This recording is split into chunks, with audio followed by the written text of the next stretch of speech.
Bonjour à tous et à toutes, j'espère que vous allez bien. On a passé un bon moment dimanche pendant le culte et c'était vraiment superbe d'entendre tellement de témoignages, tellement de bonnes louanges, la prière et vraiment de voir que Dieu, il agit parmi nous et il est vivant et Jésus est toujours sur le trône et moi j'étais tellement content et le problème c'est que j'ai pas eu un moment de vraiment enseigner mon message. J'ai fait un petit résumé des grands points de mon message et j'ai pensé, parce que plusieurs m'ont demandé, de en fait refaire le message mais entier. Donc voici ce que je fais aujourd'hui. Voilà, on traite le premier miracle de Jésus quand Jésus a tourné l'eau en vin. Et c'est notre première semaine dans notre série sur les miracles de Jésus. Et j'ai vraiment hâte de creuser dedans. On va entendre plusieurs différents intervenants pendant les prochaines 6-7 semaines. Et moi, je pense que c'est le top.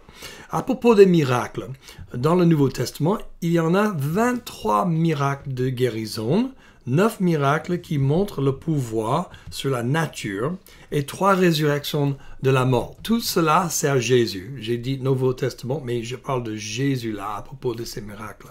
Le but principal des miracles, c'est de relever la gloire du Fils de Dieu, c'est-à-dire montrer sa gloire, montrer qui est Dieu, que nous croyons que Jésus est le Messie, le Fils de Dieu, et alors avoir la vie éternelle. On cherche la relation avec Dieu plus que les miracles qu'il fait. Autrement dit, on cherche sa face et pas sa main.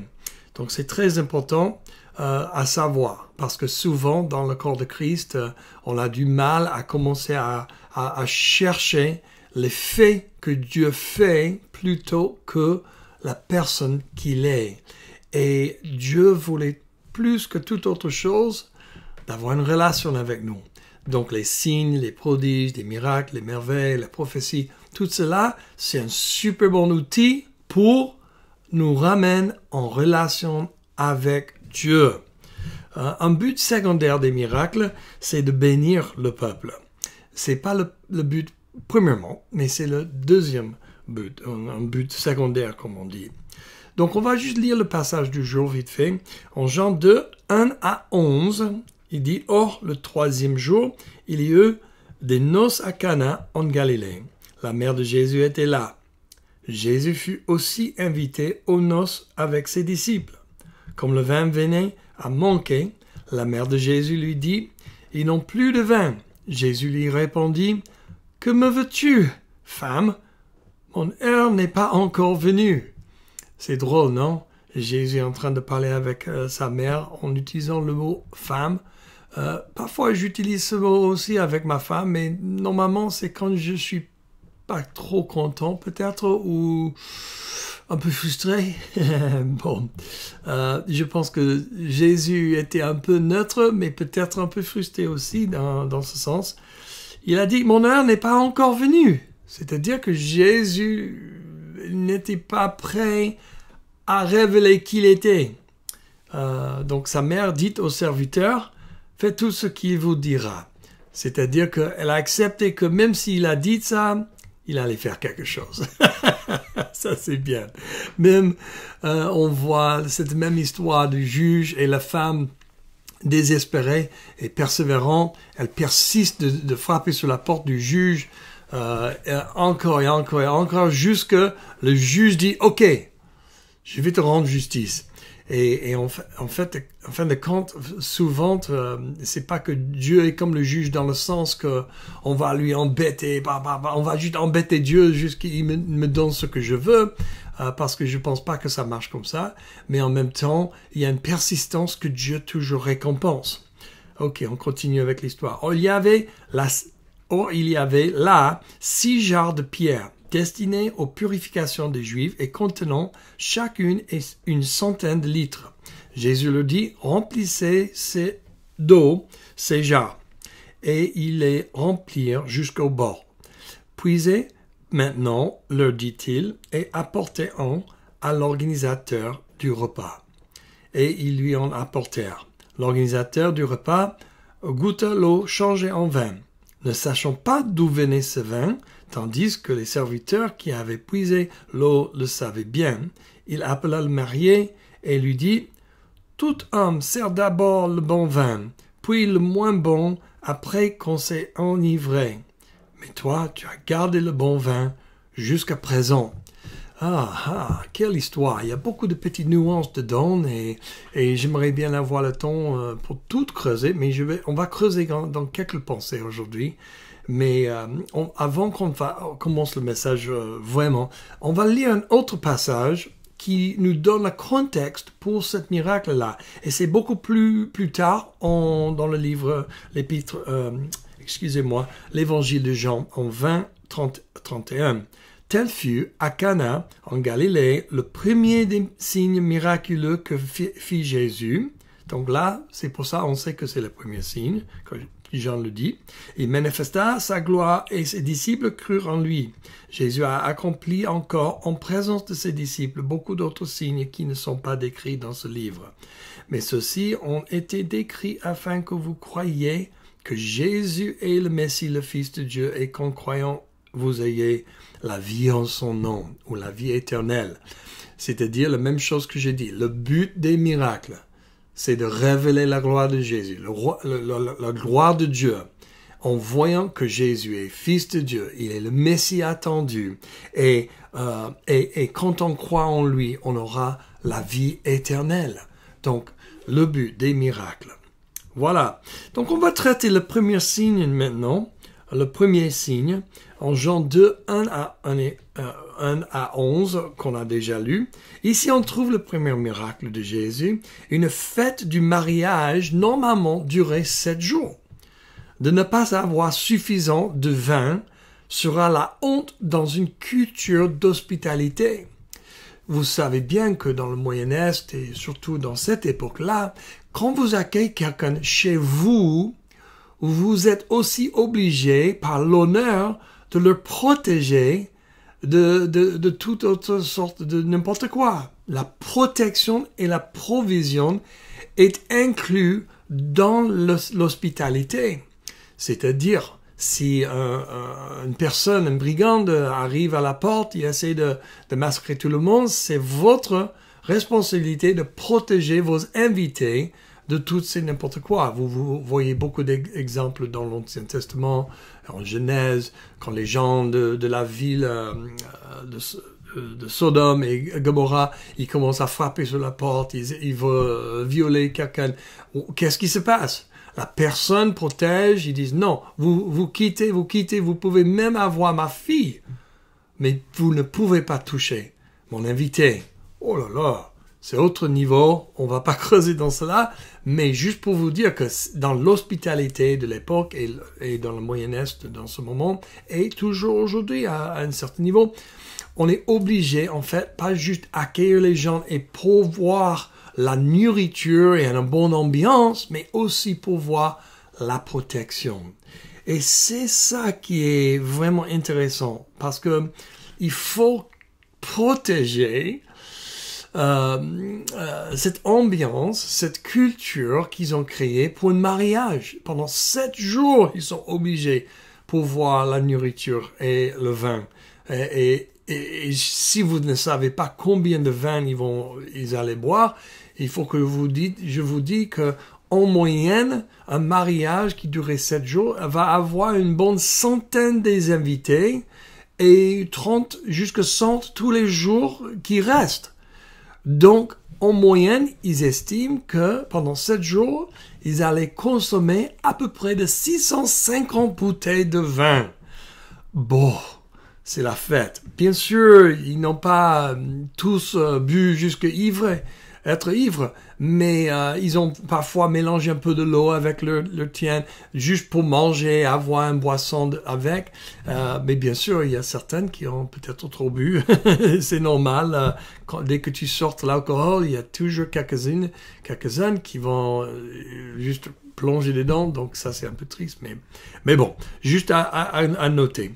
La réponse de Jésus est que son heure n'est pas venue.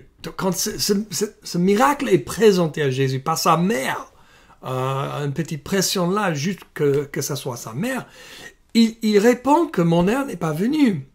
Donc, moi, je pense que c'est très prophétique, que son sang va couler comme le vin. Il est en train de parler. Le vin représente dans un sens son sang. Mon temps n'est pas venu. Le temps de vin n'est pas prêt. Mais mon sang n'est pas prêt à couler. Deuxièmement, on a cette image quand Jésus enseigne que le vin représente son sang au dernier repas et toujours quand on prend la communion. Donc, il y a une connexion entre le vin et le sang de Jésus et les images qui sont déjà en train d'être mises en place par l'évangile de Marc, de Jean, de tous les 4 évangiles. Ils sont en train d'écrire après la ministère de Jésus, ministère mort et résurrection de Jésus. Mais ils sont en train de regarder ça et raconter l'histoire comme il s'est passé. Et il s'est passé avec beaucoup de petits moments prophétiques qui sont comme une ombre de l'avenir. Ils sont comme un foreshadowing en anglais, on dit. Ça montre qu'est-ce qui peut se passer dans l'avenir. Il donne les images, etc. Donc, c'est aussi intéressant à noter que le premier miracle que Moïse a fait était de transformer l'eau en sang. Juste réfléchir. Aussi, en Apocalypse 4 et 6, on voit l'image dans les derniers temps à venir. Une phrase en Apocalypse 6 et 6, il dit « Et j'entendis une voix dire au milieu des 4 êtres vivants, une mesure de blé pour une pièce d'argent et 3 mesures d'orge pour une pièce d'argent, mais ne touche pas à l'huile et au vin. » Là, je vais commencer à juste faire quelques connexions des points là. C'est intéressant parce qu'en chapitre 4 de Apocalypse, on comprend que c'est Dieu qui parle cette phrase et il explique que les prix des choses quotidiennes sont trop chers dans la fin du temps. Donc, on a déjà fait une série sur la fin du temps. Donc, si vous avez raté, je crois qu'on a enregistré toutes ces choses.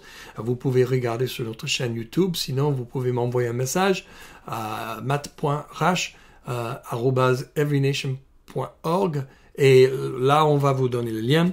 Mais bon, on parle de fin du temps. Et à la fin du temps, on voit qu'ils sont en train de dire que les choses deviennent quotidiennement trop chères pour tout le monde. À l'époque, quand c'était écrit en Apocalypse, le prix de blé était 5 à 15 fois moins cher, ainsi l'orge.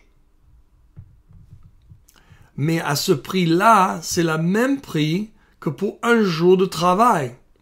Et une mesure de blé fait manger une personne pour une journée. Je sais pas si ça a un sens pour vous, mais c'est-à-dire que tout le monde va vivre jour par jour. C'est le plus simple. Ils gagnent pas assez pour vraiment vivre, pour payer le prix juste pour manger. Donc, c'est vraiment un moment difficile. Et tout le monde est pauvre, à point zéro, jamais en train d'avancer.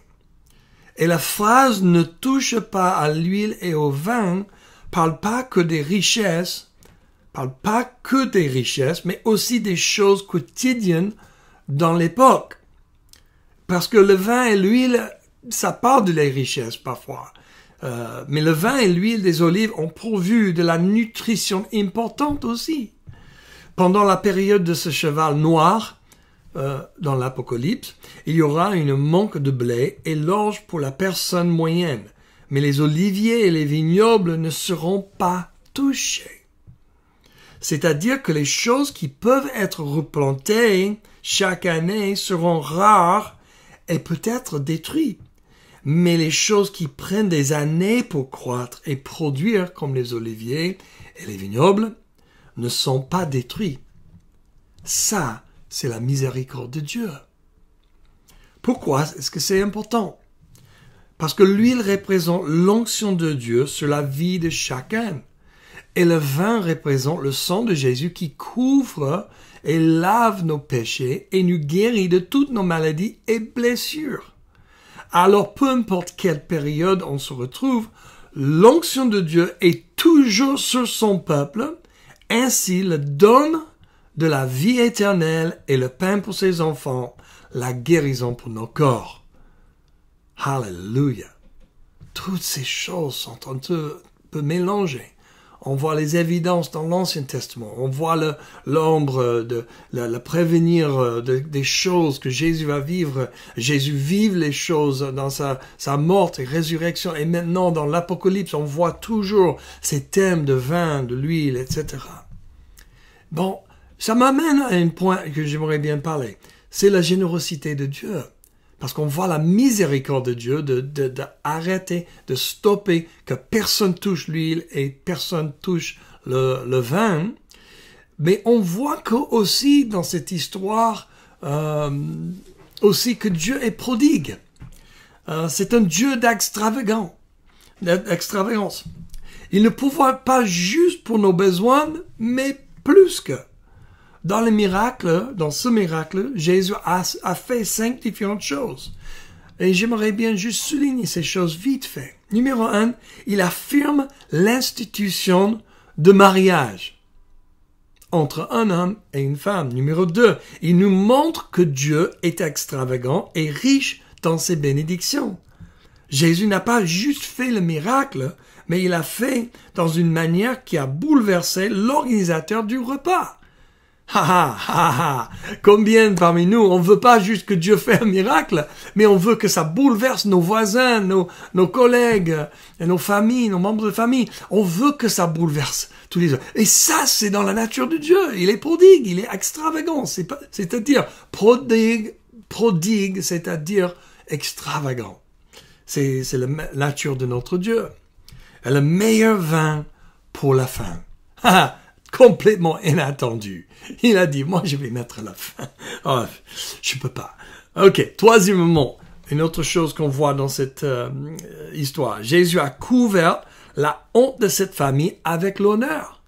Comme on l'a déjà dit dans le contexte historique, on voit que c'est important de pouvoir pour vos invités comme la hôte de la banquette. Donc, j'aimerais bien juste vous rassurer que Jésus toujours veut couvrir la honte dans nos vies. Nous avons tous fait quelque chose dans nos passés. Nous avons tous soumis à quelque chose dans nos passés pour lequel on a la honte.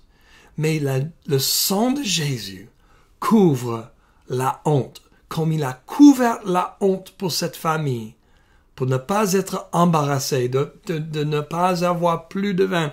Après que 3 jours, il y a 4 jours qui restent. Et là, il pensait d'être complètement embarrassé. Non! Dieu a pourvu. Pas juste un petit peu, mais en large manière. Numéro 4. Jésus enseigne que toutes les règles et actes religieux n'ont pas une valeur si Dieu n'est pas l'auteur et nos cœurs ne sont pas engagés avec lui. Qu'est-ce que ça veut dire? Je vais le relire. Jésus enseigne à travers ce miracle, que toutes les règles et actes religieux n'ont pas une valeur si Dieu n'est pas l'auteur et nos cœurs ne sont pas engagés avec lui. Exemple, il a utilisé les 6 jarres de pierre normalement pour le lavage des cérémonies religieuses. Mais pour une fête, c'est pas fait. La différence entre ces jarres et les jarres normales pour le vin, c'est que les jarres religieuses sont créées, sculptées d'un morceau de pierre, comme le marbre ou le granit ou quelque chose. Ils ont pris juste un grand bloc et ils ont creusé et sculpté ça. Donc c'est une pièce créée par Dieu dans la terre. Jamais, c'est pas une concoction d'homme. Mais les jarres pour le vin, normalement, c'était d'argile. les choses l'homme peut faire avec du sable, avec un peu de l'eau, avec des autres éléments, et tu fais, et après tu crées sur le petit roue, et tu... Boum, j'ai un jar. Là, c'était pour le vin. Mais pour les choses pour Dieu, ils ont été mis à part pour que des actes et des rituels comme lavage des mains, des pieds, ou peut-être pour autre chose. Mais c'était juste pour les choses religieuses. Et Jésus a cassé cette pensée. Et c'est juste vraiment un prévenir de tout ce qui va casser en allant pendant les prochaines quelques années. Et là, on voit Jésus en train de faire ça. Jésus nous montre comment il veut qu'on voit Dieu comme un bon père qui préfère l'amour et l'honneur plus que la religion. La religion, c'est ce que je peux faire ou ce que je ne peux pas faire pour faire plaisir à Dieu. Mais Dieu, il s'en fiche de ça. Parce qu'il n'y a rien qu'on peut faire pour faire plaisir à Dieu. Et il n'y a rien qu'on peut ne pas faire pour faire plaisir à Dieu. Mais on peut juste accepter son Fils Jésus-Christ, le sang qu'il a coulé pour nos péchés. Et Dieu fait plaisir en nous. Juste parce qu'on est ses fils et ses filles. C'est incroyable. Donc, qu'est-ce que Dieu veut en retour? L'amour, l'honneur, obéissance de ce qu'il nous a donné. OK?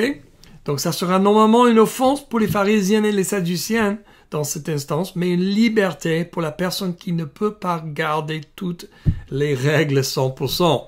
Et on sait tous que les pharisiens et les sadduciens, ils ne pouvaient pas non plus garder toutes les règles des 613 lois du Torah. Donc c'est toujours une illusion d'essayer de devenir légaliste. Si tu tombes dans le piège de légalisme, comme tous ces gens de l'époque, les pharisiens, les sadduciens, etc., tu tombes vraiment pas dans un piège, dans une déception, de penser que tu peux, si je suis cette loi, cette loi, cette loi, cette loi.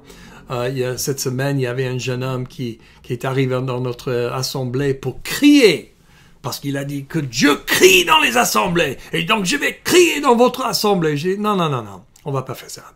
Viens à l'extérieur et dites-moi ce que tu veux nous dire. Et tu sais ce qu'il voulait nous dire? Il voulait nous dire que toutes les femmes devraient être voilées. Voici la loi de Dieu. Et j'ai dit, merci, il est parti.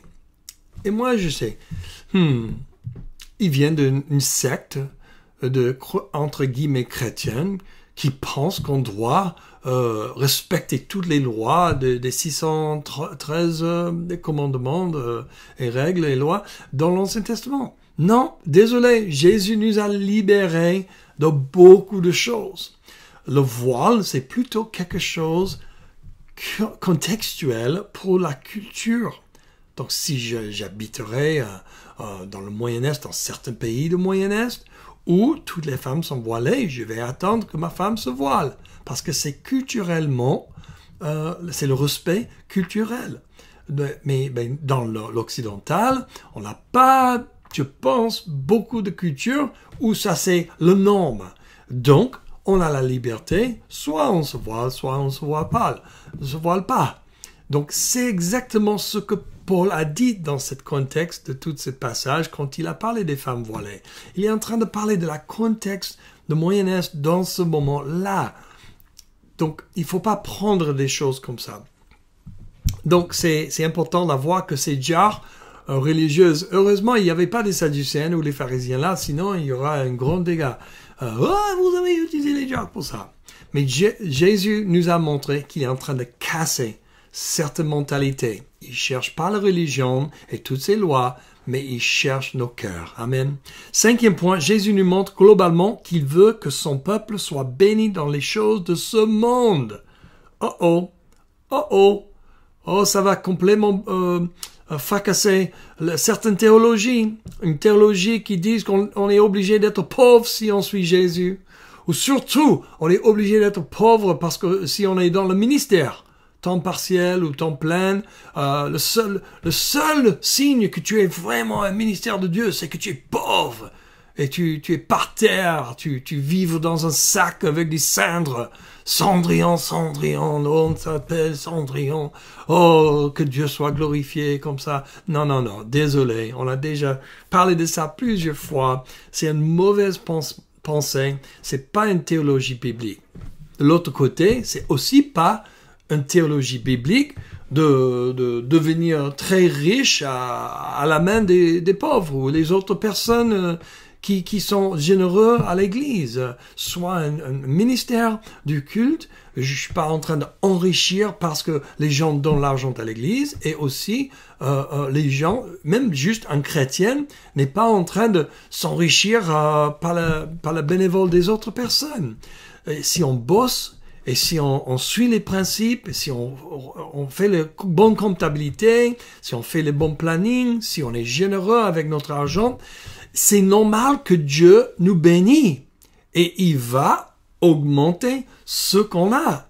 Mais chaque situation est tellement différente qu'on ne peut pas juste plaquer une formule de richesse sur personne. Et il y a des églises ou des mouvements qui poussent ça. Mais juste parce qu'il y a un abus sur une côté, c'est pas de dire qu'on doit aller jusqu'à l'autre côté, parce qu'il y a un abus sur chaque côté, mes frères et sœurs. Donc, la vérité est au milieu. Dieu veut nous bénir, il veut pourvoir, et en plus. Donc, il faut dire que le fait d'être béni n'est pas de richesse de ce monde. Franchement, le plus profond. Il n'est pas juste la guérison du corps. Il n'est pas juste la guérison d'âme. La bénédiction est le fait que Dieu réside en nous par son Saint-Esprit. Le Saint-Esprit étant la troisième partie de la Trinité de Dieu. Et il habite en nous. C'est le miracle de Dieu. Notre état normal, quotidien, est béni. Nous sommes bénis. Alors on marche dans les bénédictions. Dieu nous accepte, il nous oint, il nous aime. Hallelujah. Alors Dieu veut nous enseigner comment mieux gérer nos intendances devant lui avec l'honneur, amour et selon ses principes. Si on le fait correctement, on va voir le fruit. Nos besoins matériels plus que pourvus. Notre guérison corporelle et nos âmes accomplies. Et une onction sur nos vies pour prêcher l'évangile et gérer les autres dans son amour et ses principes de victoire. Alors c'est quoi notre réponse? Est-ce que tu as un problème? Puis tu as la possibilité d'un miracle.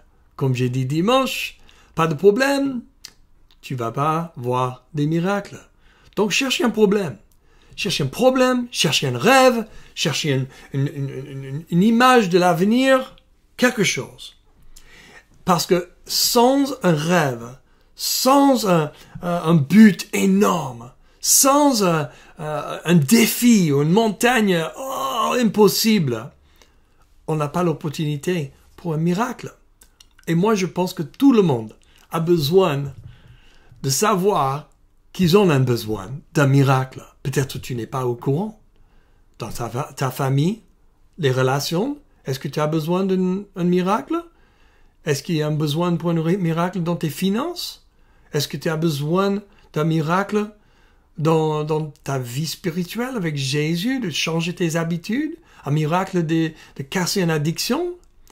Peu importe quelle zone ou domaine où tu as besoin de miracle, il faut que tu saches et tu sois honnête avec Dieu. Franchement, mon Dieu, sans toi, je peux pas changer. Je peux pas changer la situation. Je peux pas accomplir cette rêve. Je peux pas surmonter ces difficultés et circonstances. J'ai besoin. Cette honnêteté change tout. Donc, on va vous donner 4 choses pour faire pour un miracle selon cette histoire et résumé. Numéro 1, amener ton problème à Jésus comme Marie, la mère de Jésus. Marie a amené le problème. Elle était évidemment inclus dans la responsabilité ou peut-être un très bon ami aux autres, aux parents des mariés. Et donc, elle a amené le problème parce qu'elle voulait pas que la honte tombe sur la famille et elle savait que Jésus pouvait le faire, comme on sait que Jésus peut le faire. Donc, elle a fait la première étape. Elle a amené le problème à Jésus. Numéro 2, obéir les instructions de Jésus.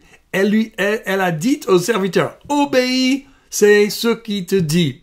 Donc, ils ont obéi. Troisièmement, participer dans la solution comme les serviteurs.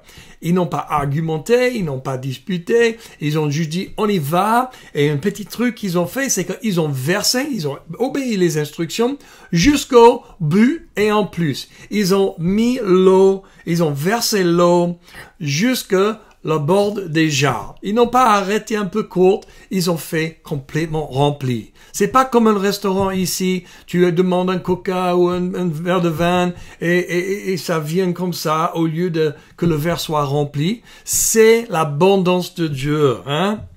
On participe au maximum et en plus. Quatrièmement, croire en Jésus plus qu'avant. Ça, c'est le résultat, les premières étapes. Parce que quand tu fais les premières étapes, voilà, le miracle arrive, la guérison arrive, l'addiction est cassée, le rêve est en train de s'accomplir ou est déjà accompli. Il y a des réponses du ciel. Dieu exauce nos prières. Et dans ce moment, notre foi en Jésus augmente. Mais c'est pas de dire qu'on n'a pas cru en Jésus. Les disciples, là, il y a, je pense que 4 ou 5 qui étaient avec lui dans cette instance.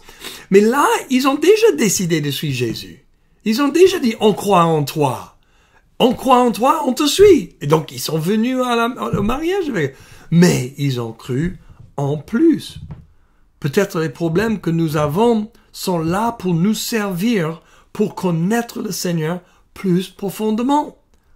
Mais si, certainement, ils sont là pour nous aider à croître en Jésus. En fait, peut-être ils sont là, fait exprès, pour nous forcer d'approfondir, creuser avec Jésus, dans la parole de Dieu, dans la prière, dans la louange, dans la communion fraternelle, comme l'échange de la nourriture avec nos frères et nos sœurs, et continuer à croître en Jésus. Hallelujah. Amen. Donc, je vous bénisse. Et que le Seigneur vous bénisse. Et pendant la louange, dans le culte, on a eu une opportunité à la fin que tout le monde vienne. Et je vais vous donner la même opportunité. Peut-être tu es en train de dire, Matt, oh, ça me parle, ça touche quelque chose. Je sais que j'ai un défi, il faut que je fasse quelque chose. Je vous invite d'imaginer ton problème ou tes circonstances ou le besoin ou le rêve. Mets ça dans ta main dans ce moment. Et en mettant ça dans la main, juste élever ta main à Jésus dans ce moment. Dire, Jésus, je te donne mon problème, circonstance, rêve, et donnez le nom précisément. Je te donne mon addiction à héroïne, ou au cocaïne, ou l'alcool, ou masturbation, peu importe c'est quoi. Tu dis, je te donne mon addiction, Seigneur. Et je te laisse. J'ai besoin que tu fasses un miracle. Aide-moi, Seigneur. Donne-moi les instructions à obéir, et je vais t'obéir avec tout mon cœur. Merci Seigneur, je te fais confiance. Aide-moi de croître et d'augmenter ma confiance en toi. Au nom de Jésus. Amen. C'est facile. Apporter tout ce qui est dans ta main. Les problèmes, circonstances, addictions, peu importe. À Jésus. Et laisse-le commencer à travailler dans vos vies. Que le Seigneur vous bénisse. Passe une super bonne journée et une bonne semaine. À très bientôt.